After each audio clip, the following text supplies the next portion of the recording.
Welcome to this channel. Instant breakfast తయారీ విధానం చూసేద్దాం. వాటి రెసిపీ చాలా మంది బ్యాచిలర్స్ లేదా వంట రాని వాళ్ళు లేదంటే ఇంట్లో టైంకి టిఫిన్కి పిండి ఏది లేనప్పుడు ఇన్స్టెంట్ టిఫిన్ చేసుకోవచ్చు అనమాట. దీనికి కావాల్సిన ఇంగ్రీడియంట్స్ ఏంటి అంటే గోధుమ పిండి పావు కేజీ అంటే 25 గ్రాములు, కొంచెం పచ్చి కరివేపాకు, మీడియం సైజ్ ఉల్లిపాయ ముక్కలు, ఒక మీడియం సైజ్ ఒక ఉల్లిపాయ ముక్క తీసేసుకొని వాటర్లో నీళ్ళు పోసి చక్కగా పిండిని ఒక గట్టిగా కలిపి పెట్టుకోవాలి. ఉప్పు తగినంత ఉప్పు అన్నీ వేసేసుకొని మీ దగ్గరలో ఉంటే ఒక పెనం లేదా ఒక చిన్న బాండి తీసేసుకొని కొంచెం ఆయిల్ వేసేసి చక్కగా ఆయిల్ని హీట్ ఎక్కనివ్వాలి. మనం కలిపి పెట్టుకున్న దోశ లేదా దోశలాగైనా లేదంటే బాండీ మీద పెట్టేసి ఉత్తప్పం, గోధుమ పిండి ఉత్తప్పం, దీని రెసిపీ నేమ్ వచ్చేసరికి గోధుమ పిండి ఉత్తప్పం అనమాట. ఇలా ఒక గంట వేసేసుకొని చక్కగా రౌండ్గా చేసేసుకొని ఉంచుకోవాలి.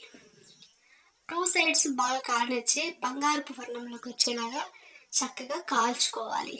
కాల్చుకొని చక్కగా తినేయచ్చు. ఇది పిల్లలకి కొంచెము కలిపేటప్పుడు ఉప్పు ఉప్పు ఉల్లిగడ్డలు వేసేటప్పుడు పంచదార వేసి తీయగా చేసి పెట్టిన తింటారు. లేదంటే ఈ గోధుమ పిండి ఉత్తప్పం తయారు చేసుకొని చక్కగా కాంబినేషన్లో పంచదారతో లేదా పప్పుల చట్నీ లేదా పప్పు లేదా కారంతో అయినా ఏదైనా పికిల్ ఎర్ర కారంతో కానీ తింటే అదిరిపోతుంది టేస్ట్ అనమాట.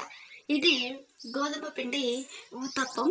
విలేజ్ స్టైల్లో ఇలానే చేసుకొని తింటారు. పూర్వకాలంలో ఎక్కువగా ఇలానే చేసుకుంటారు.